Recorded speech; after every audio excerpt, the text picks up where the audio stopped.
was standing on the Briarwood Station platform holding Lila close to me when I heard a familiar voice call my name. Tessa. Tessa Monroe, is that you? I turned around and my whole body locked in place. It was my father, Raymond. I hadn't seen him in almost 2 months, always finding some flimsy excuse not to drive over to his place, always ending our calls early by pretending I was exhausted or distracted or rushing somewhere I wasn't actually going. And now he was standing right in front of me, his brows pulled together, his eyes shifting from me to Lila and back again. And by the look on his face, I knew he saw everything. Welcome to Voices of Mama Joe. I share new life stories here every day, and I'd really appreciate it if you hit subscribe and liked my video. Now let's jump back into my story. I'm sure you'll love it if you keep listening till the end. The suitcase, the diaper bag, the fact that I was very obviously not driving, and I knew exactly which question was coming even before he opened his mouth. "Where's your car?" he asked, and I felt the back of my neck prickle with heat. It was the question I had dreaded for weeks, the one I had been trying to outrun, the one I could never answer honestly without unraveling the entire mess I'd been trying to hide. I swallowed hard, adjusted Lila on my hip, and tried to force out something that wouldn't make me sound pathetic or trapped, but the truth hit me like a thick, choking wave before I could disguise it. "My husband and his mom were pressuring me," I said, and the words came out so small, so thin, it barely sounded like my voice. Dad's face went still, completely still. Every line on his face tightened, but his expression didn't shift, like he was afraid any reaction might break me right there on the platform. His silence made my chest ache because I knew what he was thinking, what he wanted to ask, what he needed me to say, and what I'd been too scared to tell him since before Lila was even born. He glanced at the suitcase again, and then back at me, his voice lower this time. "Pressuring you how?" But I wasn't ready, not here, not standing in the cold wind whipping through Briarwood Station with commuters passing us and glancing over like they could sense something raw in the air. I forced a shaky smile and told him I'd explain in the car, except of course there was no car, not mine anyway, and saying that just made my throat burn even worse. Dad stepped closer, his voice gentler, the way he used to talk to me when I scraped my knee as a kid and refused to cry. "Tessa," he said quietly, "where is the car?" And that was when everything, every lie I had stretched into thin threads these past months, snapped. Because my car wasn't mine anymore. Because my husband Liam and his mother Judith had pushed and insisted and worn me down until signing the title over felt like surrendering a piece of myself I didn't know I couldn't live without until it was gone. But how do you explain that on a train platform while your father stands there trying to understand why his once confident daughter is suddenly trembling in front of him? I looked away from him and watched the train I'd planned to take pull into the station, screeching as it slowed. People lined up to board. A few stared at me longer than normal, and I wondered what I must look like. A mother with a baby on her hip, luggage at her feet, and no car to speak of. Someone who looked like she belonged to someone else. Dad gently guided me away from the edge of the platform as the doors opened. The wind whipped my hair across my face, and I had to blink quickly to keep tears from spilling. He didn't push me for answers, not right away. That was one thing about him. He always let silence do the first part of the talking. He waited until the train doors closed again and it rolled out of the station before he spoke. "Do you want me to take you home?" he asked. And the word home made something inside my chest twist, painfully, because the place I had come from wasn't home anymore, not the way it should be, not with the pressure and the constant guilt and the way everything in that house made me feel like I needed permission just to breathe. I shook my head, unable to get any sound out for a moment, and then whispered, "I don't want to go back there right now." Dad nodded slowly, like he had been expecting that. "Then come with me," he said. "Let's get you and the baby out of the cold." The way he said the baby made something sting behind my eyes, because he adored Lila, but he'd barely seen her lately, and that was on me.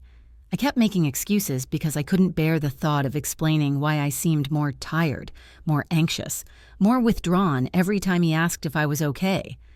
I picked up the suitcase handle with one hand, shifted Lila with the other, and followed Dad toward the parking lot. With every step I took, the knot in my stomach twisted tighter, like the air itself was squeezing around me and warning that once I said the words out loud, once I told him what had been happening, there would be no taking them back. We reached his car, and he opened the back door so I could strap Lila into the seat. My hands shook so badly I fumbled with the buckle twice before finally securing it.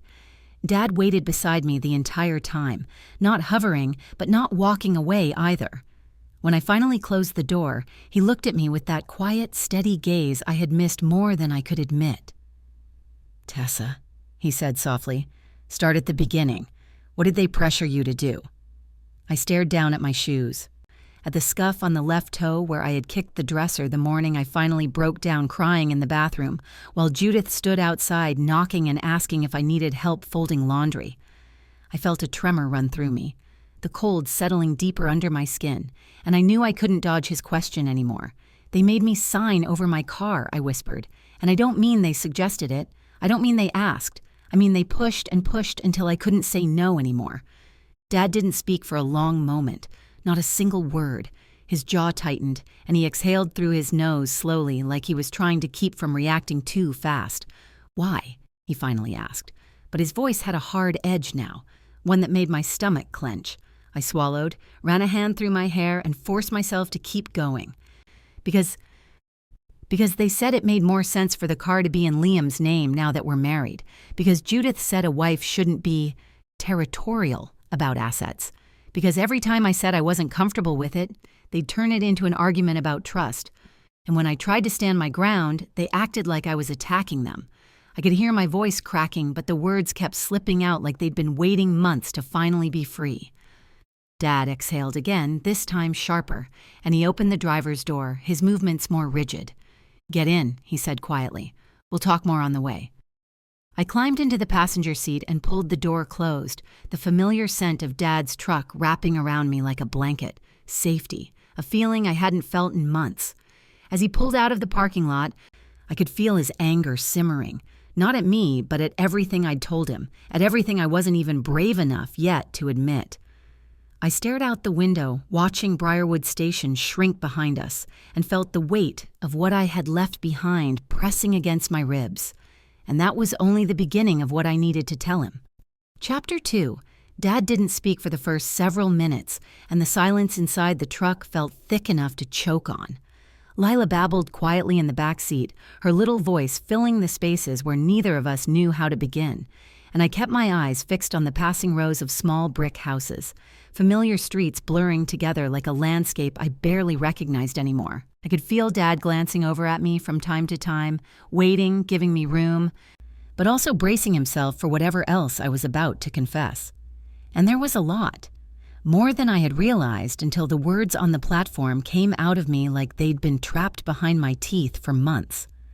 The more distance we put between us and Briarwood Station, the more I felt something inside me loosening, like I might actually have the strength to say everything I had been too scared to say.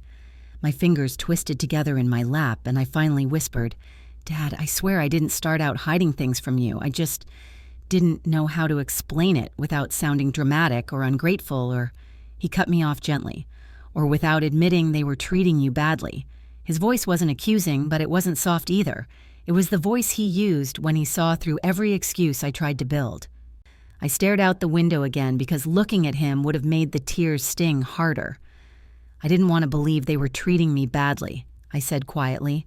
I kept trying to convince myself they meant well, that it was just family dynamics or cultural expectations or whatever explanation I could grab so I wouldn't have to admit how small I felt around them.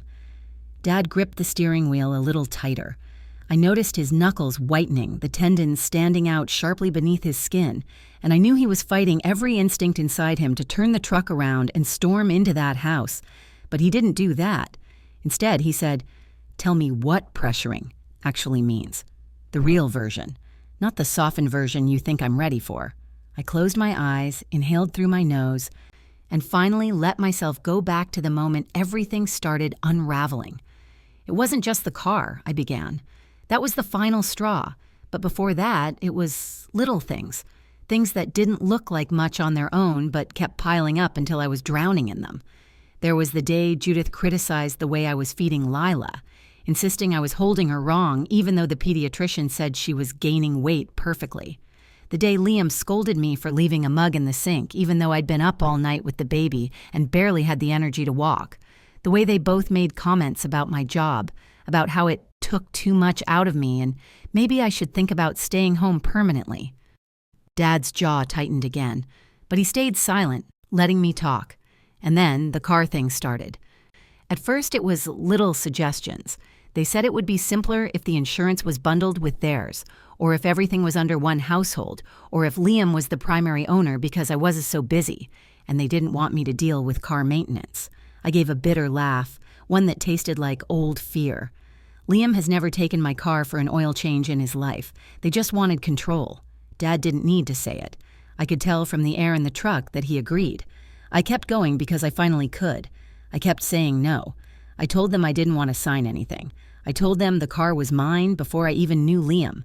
But every time I tried to hold my ground, they made it sound like I was being hostile for no reason. Like I was making trouble. Judith would sigh loudly and say she was only trying to help. And Liam would get that disappointed tone, like I'd let him down somehow. And I know it sounds stupid, but when you're exhausted and overwhelmed and someone keeps telling you you're overreacting, eventually you start believing it. Dad reached out and covered my hand with his. "You're not stupid," he said quietly. "You were being pushed, manipulated. There's a difference." I swallowed hard, my throat aching. The day I finally gave in, Judith was holding Lila. She said I looked tired, said she could see I was running myself ragged, and that if I trusted them, really trusted them, I'd just sign the forms and be done with the stress. And Liam stood behind her, not saying anything, just watching me, waiting. And I felt cornered, like refusing would make me the villain. So I signed. My voice broke on the last word, and I hated how fragile it sounded. Dad pulled the truck over on the side of the road, shifting into park before turning fully toward me. He didn't look angry, not at me. He looked heartbroken in a way I had never seen on his face. "They used your exhaustion against you," he said. And there was something dangerous in his voice now, something quiet and controlled. "They counted on you being too worn down to fight back." I wiped my eyes quickly. I know now, but at the time it felt like choosing peace, choosing calm. Like if I just gave them this one thing, things would get better. But they didn't. They got worse. After I signed the car over, Judith started acting like everything in the house needed her approval. She rearranged the nursery without asking. She criticized how I folded the baby's clothes. She made comments about how motherhood seemed to be taking more out of me than expected, and maybe she should stay with us more to help. Dad blinked. More? She was already there often? Constantly, I said, exhaling shakily.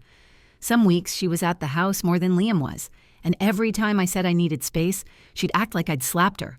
Then she'd run to Liam and he'd tell me I needed to be more understanding because she was just trying to bond with her granddaughter. Dad leaned back against his seat, his expression darkening. And Liam? What was he doing through all this? I let out a shaky exhale, picking the side that wasn't mine, or just pretending he didn't see anything. Whenever I tried explaining how overwhelmed I felt, he'd say I was interpreting everything too negatively, that his mother was trying, that I needed to stop being so sensitive, that we should be grateful she cared enough to be involved. I pressed a hand to my forehead. I just wanted peace, Dad. I didn't want conflict. I didn't want to be the reason our marriage got tense. But every day I felt smaller. Every day they found a new way to make me feel like my choices weren't valid. And the car, giving up that car, it felt like giving up the last piece of independence I had left. Dad reached out and brushed a tear from my cheek the way he used to when I was small. "And what brought you to the station today?" he asked softly. "What happened this morning?" My chest tightened. This morning was the breaking point. I woke up already exhausted because Lila had been teething and I'd slept maybe 2 hours total. Judith let herself in again, just walked right in with her spare key. I was in the middle of trying to feed Lila when she started commenting on how tired I looked, how maybe it was time she stayed with us for a week or two to take over. And Liam agreed, without asking me, without even glancing at me, like it was already decided. Dad's face hardened. I felt my voice shake as I continued. I asked Judith to give us some space. I said I appreciated her, but I really needed quiet, needed rest, needed to feel like our home was our home. And she got offended. She said I was pushing her out, that she was the only reason our household functioned. She actually said that. I could hear Dad muttering something under his breath, but I kept talking. Then she brought up the car again, like that proved I trusted her before and I needed to trust her now. And I lost it. I told them both I needed a break. I needed air. I needed one day to breathe without feeling like I was being watched or judged. And Liam told me I was being dramatic. Dramatic. So I packed a bag, grabbed Lila, and walked out. I didn't have a car to take, so I walked to the station. I didn't even know where I was going. I just knew I needed to leave before I drowned in that house. Dad looked at me for a long moment, his expression softening in a way that made the tears finally spill over. "You did the right thing," he said quietly. "You protected yourself and your daughter." I covered my face with my hands, feeling everything hit me at once. The fear, the guilt, the relief of finally telling someone the truth. Dad didn't rush me. He let me cry, let me crumble. And when I finally lowered my hands, he squeezed my shoulder. "You're not going back there tonight," he said, "not unless you want to. You and Lila stay with me for as long as you need." I nodded, and for the first time in months, I felt like I could breathe. But deep down, I knew this wasn't over. Liam would call, Judith would call, and the life I had been trying so hard to hold together was already starting to crack in ways I couldn't ignore anymore. Dad shifted the truck back into drive, and as we pulled onto the road again, I felt the weight of what came next settling into my bones. I wasn't just running away. I was finally stepping out of something that had been swallowing me whole, and I had no idea what would happen when they realized I wasn't coming back easily. Chapter 3. Dad didn't take the highway back to his house. Instead, he took the long way. Weaving through the older part of town where the roads curved around tall maple trees and the houses all had sagging porches and worn shutters, but still somehow looked comforting. I knew he chose this route on purpose, giving me time to steady myself, time to keep talking if I needed to, time for him to listen without rushing me into the next moment. Lila had fallen asleep in her car seat, her tiny hands curled against her chest, her breathing soft and even. Watching her through the rearview mirror loosened something in me. Ever since she was born, I'd felt like I had to keep myself small, quiet, obedient, like if I didn't shrink, everything around me would explode. But seeing her asleep, so peaceful and unaware of how close I'd come to breaking completely, made me realize the truth. I didn't want her to grow up thinking shrinking was normal. I didn't want her to learn that love meant surrendering pieces of yourself until you disappeared. Dad cleared his throat softly. "You know," he said, "the day you told me you were getting married, I was happy for you. Really happy. I remember you were glowing. I remember thinking this was what you wanted, that this man made you feel seen. But somewhere along the line, you stopped sounding like yourself, Tess. I kept calling, waiting for you to open up, waiting for you to tell me if something was wrong. But every time you sounded further away, like you were whispering from the other side of a closed door." His voice cracked, not dramatically, just a small break that felt like a fault line opening between us. "I'm sorry," I whispered. "I should have said something sooner." He shook his head. "No. You shouldn't apologize for trying to survive. You shouldn't apologize for hoping things would get better. That's what people do when they love someone. They hope. They give chances. They try. And sometimes they try until they break." I swallowed hard. I think I broke a long time before today. He didn't argue. He didn't try to make it sound less painful. He just nodded, and somehow that hurt even more because it meant he understood. After a few quiet minutes, he asked, "Does Liam know you left?" I rubbed my palms against my jeans. He texted about an hour after I walked out. Just said, "Where are you?" No question mark, nothing else. Like it was my job to report to him. Dad's jaw tensed. "Did you answer?" I shook my head. I couldn't. I didn't trust myself not to go back if I did. Because even now, even after everything, a part of me still wanted to believe he wasn't trying to hurt me, that he was just oblivious or overwhelmed or influenced by his mother. Anything that wasn't intentional, but another part of me, the part that had been quiet for too long, knew better. Dad gave a small, understanding nod, keeping his eyes on the road. "You don't have to answer him right now, or ever if you choose." I stared at the passing trees. I know, But I also know I can't avoid him forever. Eventually, there has to be something. A conversation, a confrontation, something. Dad let out a slow breath. When that time comes, you won't face it alone. We pulled into his driveway just as the sun dipped behind the trees, casting a soft orange glow across the yard. His house always smelled faintly of cedar and coffee grounds. And the moment I stepped inside with Lila in my arms, warmth wrapped around me like a blanket I didn't realize I needed so badly. Dad carried my suitcase in and set it near the couch. "You can have your old room," he said, rubbing his hands together. "I'll change the sheets. There's extra blankets in the hall closet. Do you want something to eat?" I shook my head. I didn't think I could keep anything down. My stomach felt like a tangled knot of dread and relief fighting each other. Dad didn't push. He picked up Lila's diaper bag instead and nodded toward the hallway. "Go put her down. Take your time." I walked to my old room, the floor creaking in the same place as it always did, and pushed the door open. Everything was the same. The soft blue walls, the small wooden dresser, the quilt my grandmother made. I laid Lila in the crib Dad had set up for when she visited, though she never got to sleep in it as often as he hoped. Watching her settle into sleep in that quiet room made something inside me snap, in a gentle but irreversible way. She looked peaceful here, safe here, safer than she ever seemed in that house with Liam and Judith constantly hovering, and I realized I didn't want to take her back there. Not tonight, not tomorrow, not yet. Maybe not ever. I sank onto the edge of the bed and finally let myself breathe, really breathe.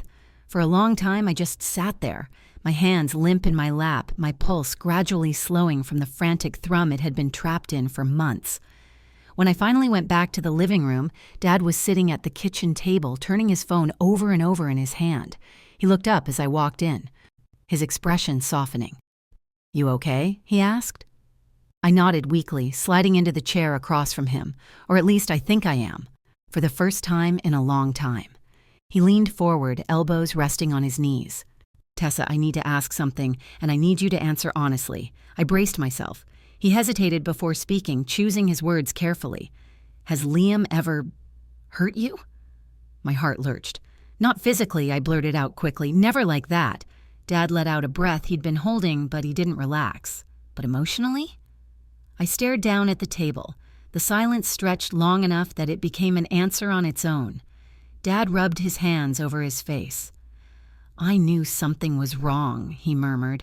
"I didn't know it was this bad." "I didn't either," I whispered. "Not really. Not until it got impossible to ignore."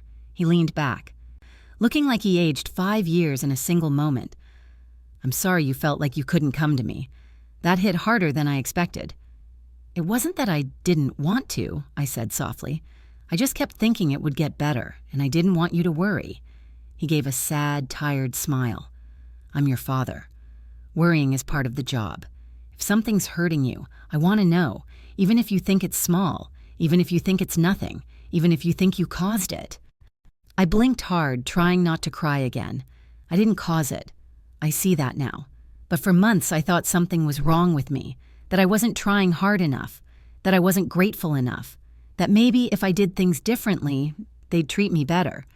Dad shook his head vehemently. "You shouldn't have to earn respect, or peace, or dignity. You shouldn't have to prove you deserve basic kindness." I stared at the table, tears finally spilling. For so long, kindness felt like something I had to negotiate for. He reached across the table, resting his hand over mine. "Not anymore. Not here. Not with me."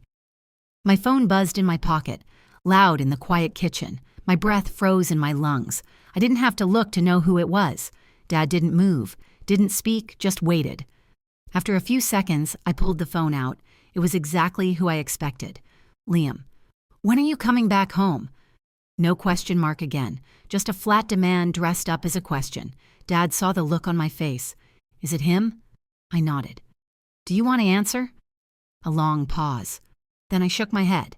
"Not yet, not tonight." Dad nodded approvingly. "Then don't." He stood and reached for his jacket. "I'm going to order dinner. Something easy. Something you don't have to think about. You can rest, take a shower, do whatever you need. You're safe here." The word safe hit me like a physical thing. Safe. A word I hadn't felt in months. I went to shower, letting the hot water wash away the cold panic still clinging to my skin, and by the time I came out, wrapped in one of Dad's oversized towels, I felt lighter. Not healed, not even close, but lighter. When I returned to the living room, dinner was on the coffee table, the TV was playing softly in the background, and Dad was sitting on the couch scrolling through his phone. He glanced up as I sat down. "For what it's worth," he said gently, "you did the hardest part today. You left, and that takes more strength than you think." I swallowed, nodding slowly. "I know, and I'm glad I did, but I don't know what comes next." Dad looked at me with the steadiness he'd had my entire life. "Then we figure it out. One step at a time, together." I leaned back against the couch, exhaling for what felt like the first real time all day. And somewhere deep inside me, beneath all the fear and exhaustion and uncertainty, a small ember flickered to life, maybe for the first time in months. Hope. Chapter 4. I didn't sleep much that night, but for the first time in months, the reason wasn't fear or tension or listening for footsteps outside my bedroom door. It was the strangeness of calm. My body didn't know what to do with quiet anymore. I lay on my side in my old childhood bedroom, watching the soft glow from the hallway spill under the door, listening to the steady hum of the ceiling fan and the muted sound of crickets outside the window. Lila slept in her crib without a single whimper, like she knew somehow that the air here wasn't charged, that no one was going to burst in with unsolicited advice or criticism disguised as concern. I must have dozed off at some point because the next thing I knew, sunlight was filtering through the curtains and someone was gently knocking. "Tess?" Dad's voice, soft, careful. I opened my eyes, my throat dry, my limbs heavy. "Yeah?" He cracked the door open. "I brought you some coffee and toast. I figured you might not have the energy for more than that." The tray in his hands looked like something out of the past. Simple breakfast on a mismatched plate, a chipped mug, a folded paper napkin. Care. Without strings. I forced a smile, sitting up. "Thank you." He set the tray on the nightstand. "How'd you sleep?" I rubbed my eyes. "Better than I expected." "Worse than I wanted." He nodded, like that made perfect sense. "You had a lot on your mind." He hesitated before asking, "Do you want to talk this morning or later?" I swallowed. Later. I'm not ready yet. That was the truth. I needed a few more hours of simply existing before the weight of decisions returned. Dad nodded again, no pressure in his voice. "Okay, just come out when you're ready." He closed the door quietly, and for a moment I sat there staring at the tray, overwhelmed by how much tenderness could be contained in something as small as a plate of toast. I ate slowly, sipping the warm coffee while Lila stirred awake, blinking up at me with her usual morning confusion, before breaking into a small, sleepy smile. I picked her up, breathing in her warm baby scent, and pressed a kiss to her forehead. "Hey, little bug, today's going to be something, I guess," she cooed softly, like she agreed. When I finally made my way into the living room, Dad was on the couch reading the newspaper, an old habit of his he'd never let go of, even when I teased him for being stuck in the Stone Age. He looked up and smiled gently. "Morning." "Morning." I sat on the opposite end of the couch with Lila on my lap. He folded the paper and placed it on the coffee table. "Your phone's on the counter," he said. "It's been buzzing a lot." My stomach tightened immediately. "How many? 6 calls, 9 texts?" My mouth went dry. "All from him?" Dad shook his head. "1 from Liam, 8 from his mother." My pulse quickened. "What did she say?" "I didn't open them." "That's your choice." Relief washed through me. Dad respected boundaries in a way Liam and Judith never did. "Can I see it?" I asked quietly. "Of course." He stood and retrieved my phone from the kitchen counter, handing it to me with the cable still attached to the charger. I braced myself, opening the screen. The first text from Liam had been sent last night. "We need to talk." The next, "Why aren't you answering?" Then, "This is childish, Tessa. Come home and we can sort everything out. No apology, no concern. Just entitlement dressed up as reason." The texts from Judith were longer, paragraphs of passive-aggressive monologues. "Tessa, I don't know what's gotten into you, but walking out like that was completely inappropriate. A mother doesn't abandon her household just because she feels overwhelmed. It's part of your role. If you needed rest, you should have asked. Leaving without warning is irresponsible. Liam is worried sick. You're hurting him by doing this. Be an adult and come home.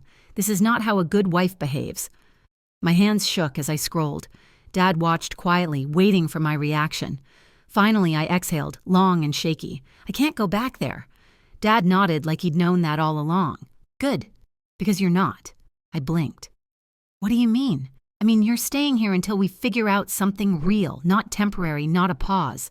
Something that gives you and that baby the stability you deserve." I let out another shaky breath. "But Liam is still my husband, and that house—" He cut me off gently. "That house isn't safe for you emotionally. You know that. And as for Liam, marriage isn't a cage, Tess. You don't owe someone your suffering just because you signed a paper." I lowered my gaze. A part of me still feels like I failed. Dad leaned forward slightly. "You didn't fail. You recognized the cage before it snapped shut. That's strength, not failure." My eyes burned. "If I stay here, he'll call. He'll show up. Then I'll answer the door, not you," Dad said calmly, "and he'll have to go through me before he gets anywhere near you." A mixture of fear and gratitude filled my chest. I'd grown so used to being unprotected that the idea of someone standing between me and conflict felt almost foreign. "What about him showing up at my job?" I whispered. "We'll talk to your manager," Dad said simply. "We'll get a plan in place, one step at a time." I nodded slowly, one step at a time. But even with all his reassurance, a question kept circling in my mind like a storm cloud. What if I'm overreacting? Dad's expression softened, but there was something sharper beneath it. "Tess." He leaned forward. "Look at me." I lifted my eyes.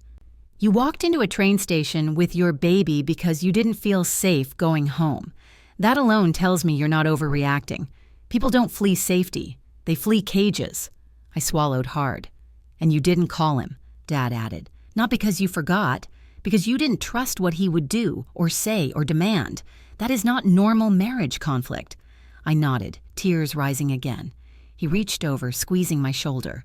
"You're not crazy. You're not dramatic. You're not disloyal. You're hurt, and you're tired, and you're done pretending everything is fine." I drew a shaky breath. "What if he shows up here?" Dad shrugged with a confidence that steadied me. "Then he'll have a polite but firm conversation with me at the door, and if he doesn't like that, he can leave. I won't let anyone bully you again."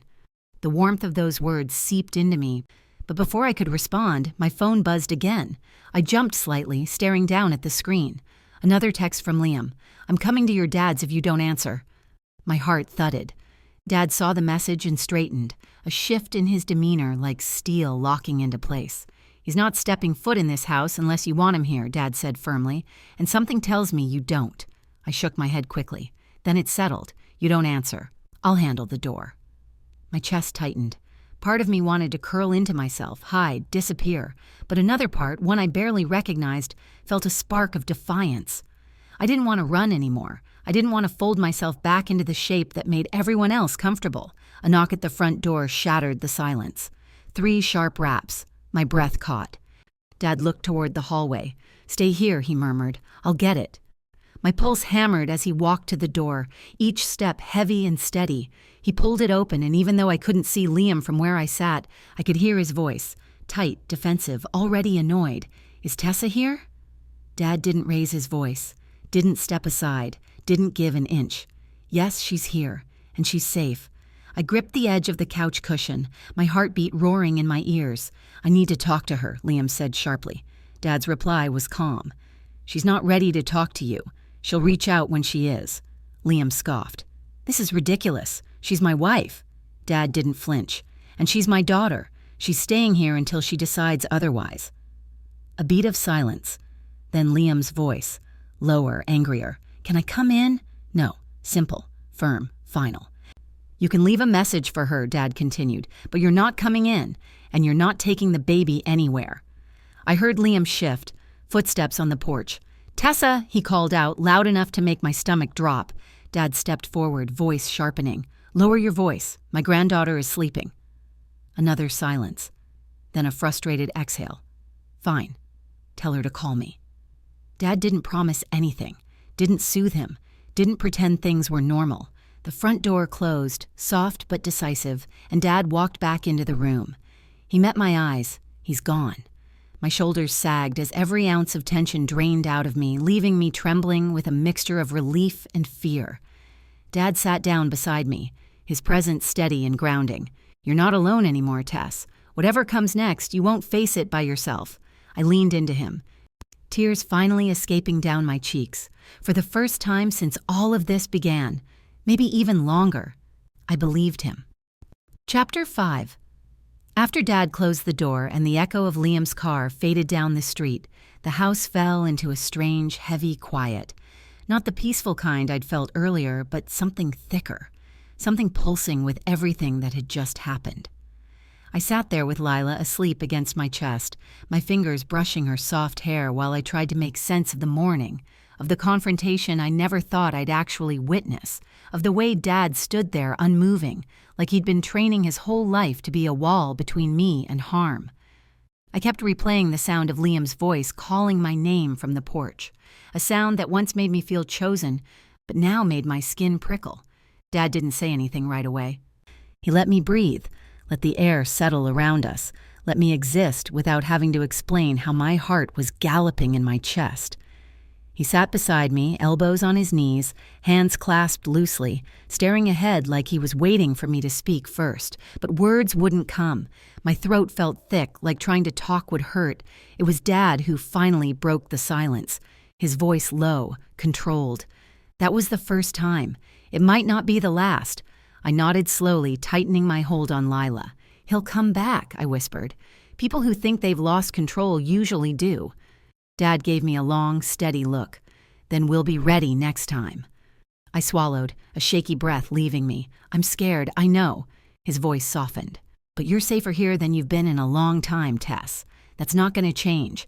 His certainty, the way he said it without hesitation, wrapped around me like a blanket and made something tight inside my chest loosen just a little. Dad stood, stretching slightly. "How about some breakfast? Real breakfast this time."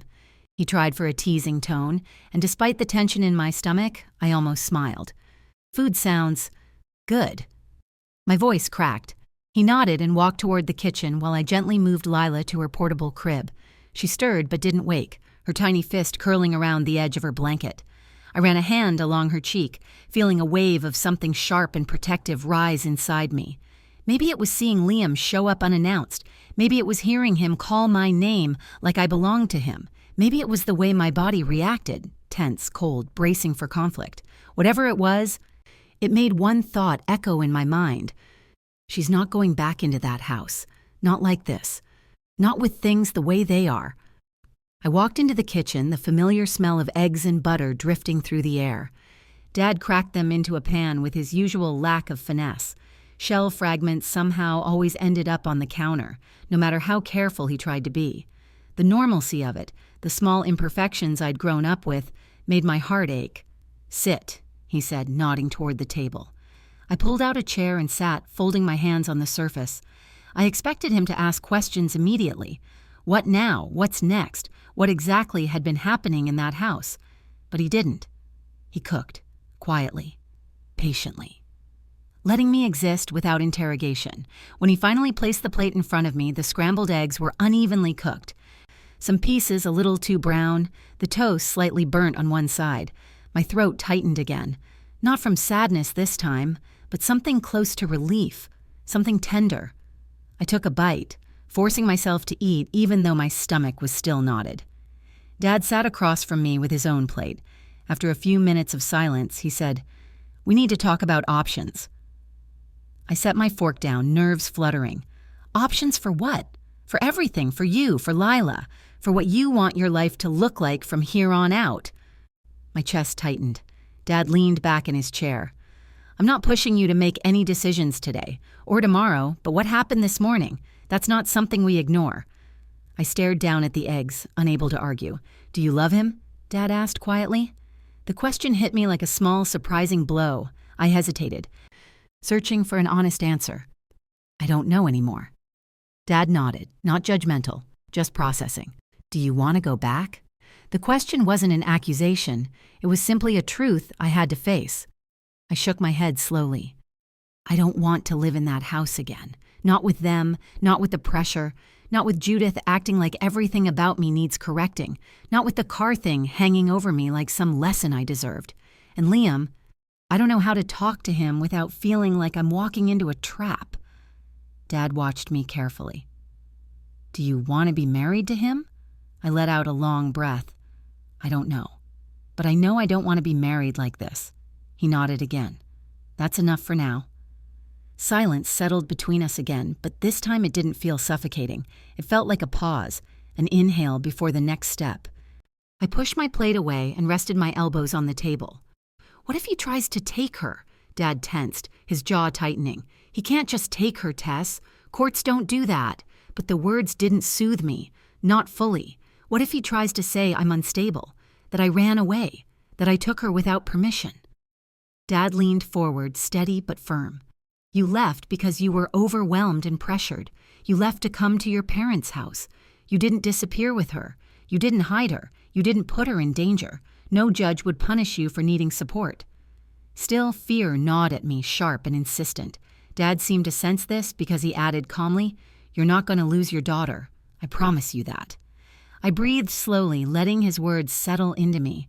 After breakfast, Dad disappeared into the living room to make a few phone calls. He didn't say to whom, but I knew he wasn't going to let anything catch us off guard. I took Lila to the guest room and laid her on the bed while I folded the few clothes I had packed. My hands trembled slightly, the morning's adrenaline still lingering. I kept thinking about the knock on the door, about Liam's tone, about the way he said, "She's my wife," like that erased everything else. A wave of nausea rolled through me. I sat on the edge of the bed, taking deep breaths until it passed. When I walked back into the hallway, Dad was hanging up his phone. "Everything okay?" I asked. He nodded, "Just making sure we know our rights." My heart skipped.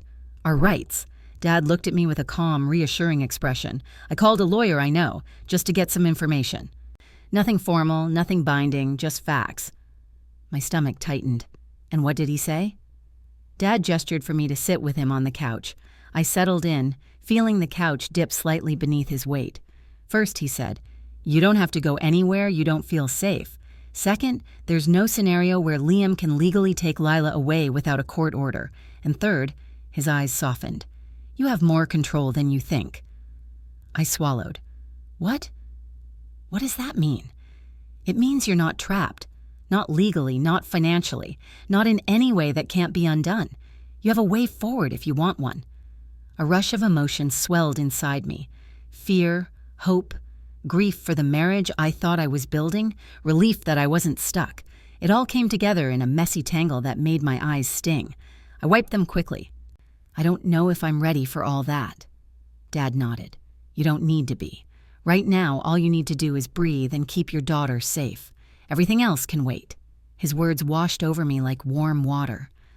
I leaned back, sinking into the cushions, feeling the weight of the morning finally begin to settle. But that peace didn't last long. My phone buzzed again on the coffee table. I flinched. Dad reached for it before I did, glanced at the screen, and exhaled. It's Judith. Of course it was. I clenched my hands. What does she want? Dad handed me the phone without reading it aloud. I stared at the message. Tessa, your behavior has gotten out of hand. You need to come home immediately. Liam is distraught. We can work through this as a family. But only if you act like part of this family instead of running away every time you're emotional. My jaw tightened. Emotional. Always emotional. That word, that accusation, had been thrown at me so often it felt like a stain on my skin. I stared at the message until the letters blurred. Finally, I whispered, I can't go back. Dad gently took the phone from my hand and set it face down. Then you're not going back. Not today, not tomorrow, not until you're ready, if ever.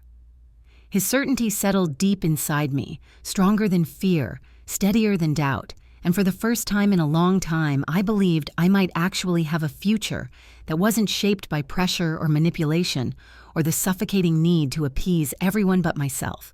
For the first time, I let myself imagine a different life, and it didn't scare me. It felt like air. Chapter 6. The rest of the day moved slowly, like time itself was trying to cushion me from the weight of everything that had happened.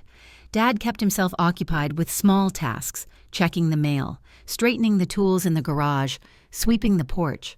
I could tell he was giving me space without actually leaving me alone, staying close enough that I could feel his presence like a steady anchor. I stayed mostly in the living room with Lila, rocking her, humming to her, trying to calm the storm still swirling inside my chest. But even with the quiet, even with the safety of Dad's house wrapping around me like a blanket, my mind wouldn't stop. Thoughts came in waves, Judith's texts, Liam's voice, the fight over the car, the subtle ways my confidence had thinned over months, the creeping sensation that I'd been shrinking myself without even noticing. Around mid-afternoon, after Lila finally drifted into a long nap, I stepped into the backyard for some air. Dad's yard looked almost exactly the same as when I was a kid. The faded lawn chairs, the small patch of garden he kept insisting he was experimenting with, the creaky wooden fence that separated our yard from Mrs. Parsons' place. The familiarity of it eased something tight inside me. I sat on the old bench under the maple tree, pulling my knees up, wrapping my arms around them. The air smelled like cut grass and soil, nothing like the lavender and disinfectant scent Judith filled her house with. Here, I could breathe without feeling like someone was watching, evaluating, waiting for me to correct myself. I didn't realize Dad had come outside until he sat beside me, keeping a respectful distance. "You doing okay?" he asked quietly. I nodded, though I wasn't sure it was true. He looked toward the fence, tapping his fingers on his knee the way he always did when he was thinking. "I want to ask something," he said after a moment, "but only if you're ready to talk a little." I hesitated, then nodded. "Okay." His voice was gentle. When did things start getting bad with them? The question hit harder than I expected, because I'd been avoiding that answer for a long time, even in my own head. I stared at the yard, letting the memories rise slowly. "A little before the wedding," I said. Dad's jaw tightened slightly. "What happened then?" "It started small. Judith wanted to help with the wedding planning, which was fine, at first, but every idea I had, she'd kindly correct. My dress was too plain, my venue was too far, my menu wasn't elegant enough, and Liam always took her side. Dad didn't say anything, but I could feel his anger simmering beside me. And after the wedding, it got worse. She had opinions about everything. How I kept the house, how I dressed, how much I worked, even how I held Lila when she was first born. Dad turned his head sharply.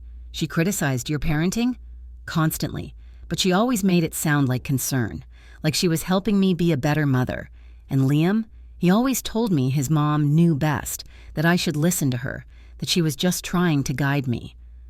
Dad shook his head slowly, disbelief and anger mixing on his face.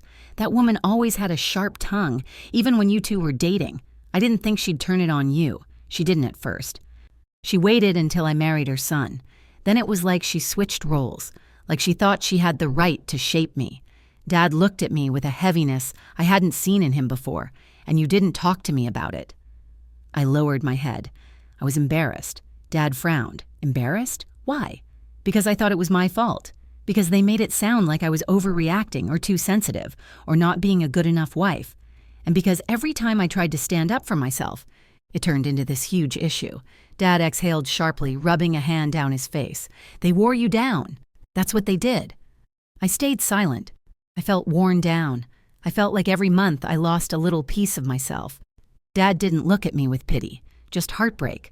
"What about the car?" he asked finally. "How did that happen?" My stomach twisted. I almost didn't want to say it aloud, but I forced myself to. They told me it was smarter for the car to be in Liam's name, that it made financial sense, that married couples don't keep things separate unless they have trust issues, that I should prove I'm committed to the marriage by trusting him with big decisions. Dad's mouth tightened into a thin, hard line, and they kept pushing until you gave in. "Yes. Did Liam ask you directly?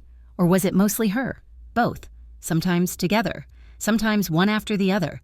It felt like a loop I couldn't escape." Dad rested his hands on his knees, his expression heavy. "That wasn't a request, Tess. That was pressure. You know that, right?" I nodded slowly. "I know that now, but then it felt easier to say yes than to keep arguing." Dad turned toward me fully now. "That's how control works. They make the fight feel harder than the surrender." His words hit me deep, because they weren't wrong. That was exactly how it felt, like resisting took too much energy, too much strength I no longer had. Dad leaned back against the bench, staring up at the branches overhead. "Has he ever yelled at you?" he asked quietly. Not loud yelling, but sharp, dismissive, accusatory. "Has he ever touched you in anger?" I shook my head immediately. "No, never. He's never hit me or grabbed me or anything like that." Dad nodded, exhaling. "Good. But even without that, Tess, this isn't a healthy situation. You know that." I pressed my lips together. I know. But knowing didn't magically make everything easy, didn't erase the history, the vows, the family picture frames on the mantel, the baby pictures, the version of the future I thought I was building. After a long silence, Dad said softly, "You can still fix your life without destroying everything. Leaving doesn't automatically mean divorcing. Separating doesn't automatically mean giving up. You can take time. You can breathe. You can think clearly without someone whispering in your ear about what you owe them." That made tears sting my eyes again. Dad noticed. "I'm not telling you what to do," he added gently. "I'll never tell you what choice to make. I just want you to know you can make a choice. You're not stuck." I swallowed. What if he changes? Dad sighed. "People can change. I won't pretend they can't. But they rarely change when the system benefits them. Liam has had no reason to see anything wrong with the way things are. He has everything. Your compliance, his mother's approval, your silence. Why would he change something that works for him?" I blinked back tears. "Unless I stop letting it work for him." Dad nodded. "Exactly. But the choice has to be yours. Not out of fear, not out of pressure, out of clarity, out of what you want for you and your daughter." His words lingered in the air, heavy but freeing. Before I could respond, the back door creaked open, and we both turned. It was Mrs. Parson, the elderly neighbor who had lived next door my entire childhood. She peeked her head out from behind the fence door. "Oh, I didn't know you were out here," she said with a warm smile. "Sorry to intrude." Dad waved. "Hi, Eleanor. What brings you over?" She stepped inside the yard, her steps slow but steady. "I brought over some muffins. Figured Tessa might like something sweet after everything." My breath caught. Dad's eyebrows rose. "Who told you?" Mrs. Parson gave him a look. "Raymond, the man was yelling her name on your porch at 9 in the morning. I'd have to be deaf not to notice." My cheeks heated. "I'm sorry you had to hear that." She waved a dismissive hand. "Oh, honey, don't apologize for someone else's behavior. If anything, I'm proud of you for leaving." That tightened my throat instantly. Mrs. Parson handed me a small container of blueberry muffins. "I know what it's like," she said softly. Her tone shifted, deeper, older, laced with memories I didn't know she carried. "I left my first husband at 26. Controlling man. Sweet when he wanted to be, mean when he didn't get his way. Took me years to realize I wasn't the problem." My eyes widened. "I never knew that." She smiled sadly. "Most people don't. Women like us learn to hide our bruises, even the ones no one can see." Dad looked at her with gentle respect. "Eleanor, you don't have to—" She held up a hand. "I'm not telling her what to do. I'm just telling her she's not alone." My vision blurred slightly. "Thank you," I whispered. She patted my shoulder. "If you ever need a place to catch your breath, my door's always open." Then she turned and made her way back toward her fence. Once she disappeared behind it, Dad murmured, "She's right, you know. You're not alone." I let out a long breath. I know. But even with the support, even with the safety, even with the clarity, one truth settled low in my stomach like a weight I couldn't ignore. Liam wasn't going to let this go easily, and I wasn't done facing him. Not yet. Not by a long shot. The morning sunlight streamed through the wide windows of Tessa's new apartment. Lila was sitting cross-legged on the living room floor, coloring with a set of markers spread around her, her small tongue peeking out in concentration. The quiet hum of the city outside barely reached them, muffled by the thick glass and the curtains Tessa had insisted on installing. She poured herself a cup of coffee, inhaling the rich aroma and letting it steady her thoughts. It had been a long 2 years, longer in memory than in actual time. She had gone through fear, manipulation, and betrayal, but now she could breathe. Now she could exist in her own space, her own life, and make decisions for herself and her daughter without interference. Her phone buzzed on the counter. She glanced at it briefly. An unknown number. A flicker of apprehension crossed her face, but she quickly silenced it, refusing to be startled. She had learned the hard way that not every call deserved her attention, not every message required an answer. Her father's voice came in her mind. Control what you can, let go of what you cannot. She smiled softly, remembering Vernon's calm presence in every crisis, his unwavering faith that she could endure more than she thought. The truth was, she had endured, and now she had begun to thrive. Lila looked up suddenly, waving a purple marker. "Mommy, look at my drawing!" Tessa set her cup down and knelt beside her daughter. Lila had drawn a sprawling park, a bright sun and stick figures holding hands. One figure had curly hair like Tessa's, another had short hair like hers. "This is us, Mom. That's you, that's me, and that's Grandpa," she said proudly. Tessa's chest swelled. Vernon, she thought of him, walking through the park with them, telling Lila stories and laughing in a way that seemed effortless, like nothing in the past had left a scar. She reached over and ruffled her daughter's hair. "It's beautiful, sweetheart. You've captured everything perfectly." The simplicity of the moment struck her, the feeling of safety, warmth, and normalcy. She had thought those days were gone forever, that life had been reduced to constant vigilance and fear. But now, this was the life she had fought for, the life she had reclaimed. Her thoughts shifted to Liam. He had continued to call and text after the divorce, persistent, apologetic, and earnest.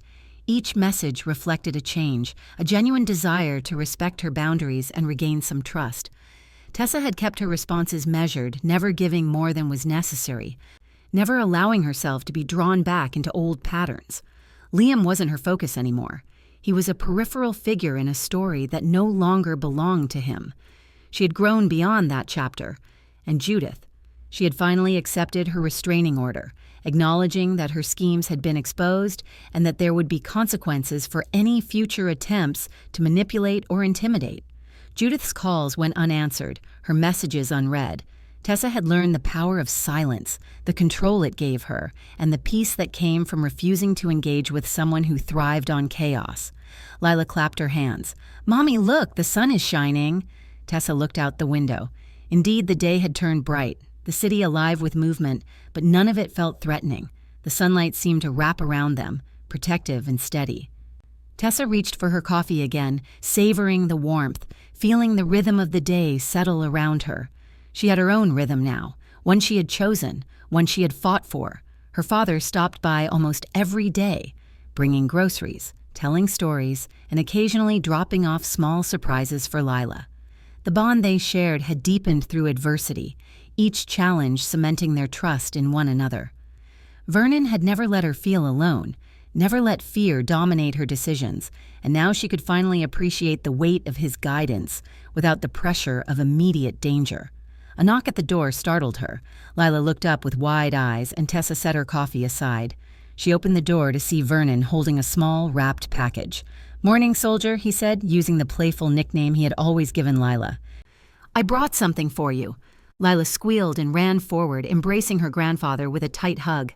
Tessa smiled, feeling a warmth that went beyond gratitude, a profound sense of family, connection, and protection. Vernon handed her the package. "For you," he said softly. "No reason, just a little something to celebrate how far you've come." She unwrapped it carefully. Inside was a leather-bound journal. The cover was embossed with her initials, and the first page bore a simple note. "For your thoughts, your plans, and your victories. You've earned them." Tessa's eyes filled with tears. "Thank you, Dad," she whispered. He nodded, smiling faintly. "You earned more than just a journal. You earned peace, freedom, and the chance to live your life on your own terms. That's the real reward." She closed the journal and hugged him tightly. "I couldn't have done it without you. I know that, but also, I could do it now because you taught me to trust myself, to act and to fight when it matters." Vernon held her, letting her words settle, the silence comfortable and reassuring. Lila tugged at Tessa's hand. "Mommy, let's go to the park!" Tessa laughed, lifting her daughter into her arms. The day had begun, bright and full of possibility. They walked outside together, Vernon following close behind, watching the two of them with a protective eye. The streets were alive, children laughing, vendors calling out, and the faint smell of fresh bread drifting from a nearby bakery. Tessa let herself breathe, absorbing the ordinary magic of it all. The sound of life continuing, unthreatened, untainted by the past. She remembered the darkness, the manipulation, the constant threat of losing everything she had worked for, and contrasted it with this simple, unassuming day. And she understood fully the difference between living in fear and living free. Miles of obstacles had been behind her. Now the open path stretched ahead. The park was bustling, children running in every direction, dogs barking, parents chatting. Lila wanted to explore everything at once, darting from swings to slides with boundless energy. Tessa found a bench in the shade, watching her daughter, marveling at the small, fearless way she navigated the world. Vernon sat beside her, quiet but present. "She's happy," Tessa said softly, "and safe. That's all that matters." He nodded. "You made it happen. You didn't just survive, Tessa. You built this, and that's something no one can take away." She smiled. The words weren't just reassurance, they were truth. Her life, her daughter's life, and her peace were hers and hers alone. No one could manipulate her anymore. No one could intimidate her. No one could control her actions or her choices. Liam could be polite, Judith could be remorseful, even her husband could express regret. It didn't matter. She was no longer tethered to their influence. She was free. The sun climbed higher, warming the park, and Tessa felt the moment settle into her bones. Lila ran toward a cluster of children, and Tessa followed at a leisurely pace, taking her time, savoring the unhurried rhythm of ordinary life. Vernon walked beside her, offering quiet commentary about the antics around them, making jokes that made her laugh softly. The simplicity of it was a balm, a quiet reassurance that life could be steady and predictable in a way that brought comfort rather than dread. On the way home, Lila carried a small bouquet of dandelions she had picked from the grass. "For you, Mommy!" she exclaimed, pressing the flowers into Tessa's hand. Tessa inhaled the faint scent and smiled, kneeling to hug her daughter. "Thank you, my brave girl," she said. "They're perfect." Back at home, Tessa made lunch, Lila helping by setting the table, occasionally spilling water or dropping napkins, which made them both laugh. Vernon sat at the counter watching, giving pointers in mock-serious tones, and occasionally tasting the food with exaggerated appreciation. The laughter and lightness filled the apartment, a stark contrast to the tension, fear, and manipulation that had dominated their lives for years. It was a small victory, but a significant one. As the afternoon stretched into evening, Tessa reflected on the journey that had brought them here. The fear, the lies, the threats, the betrayal, the courage it took to speak up, and the trust in her father that had anchored her through it all. Each step had been arduous, but every step had brought them closer to this life, a life of choice, of autonomy, and of love.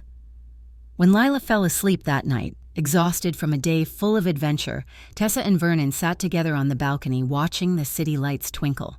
"We did it," she said quietly. "We really did it." Vernon nodded. "Yes, and you'll keep doing it. Life will throw challenges, of course, but you have the strength, the clarity, and the support to face them, and you won't face them alone." Tessa leaned her head on his shoulder. "I know, and that makes all the difference."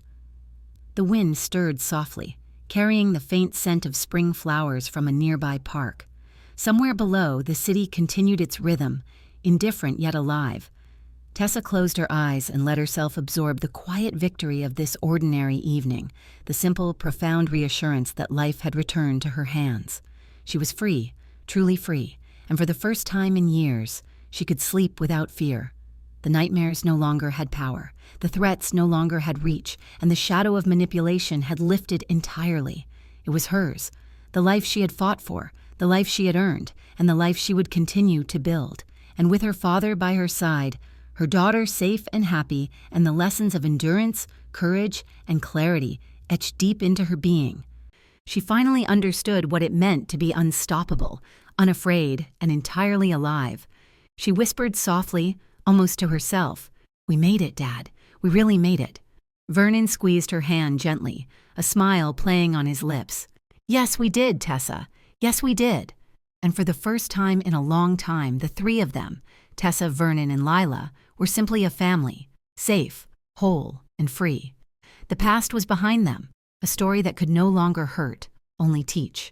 And as the city lights shimmered and the evening deepened, Tessa knew the truth she had always sought. Life, after darkness, could be bright, steady, and entirely hers. forever hers. I'm really glad you're here and that I could share my story with you. If you liked it, show me by liking the video and subscribing to my channel. Let's see how many of us there are. Write in the comments which city you're watching from and what time it is. I'm so curious to know where all you wonderful people are tuning in from. I share new life stories for you every single day. And now, 2 of my most popular stories will pop up on the screen so you can choose what to watch next.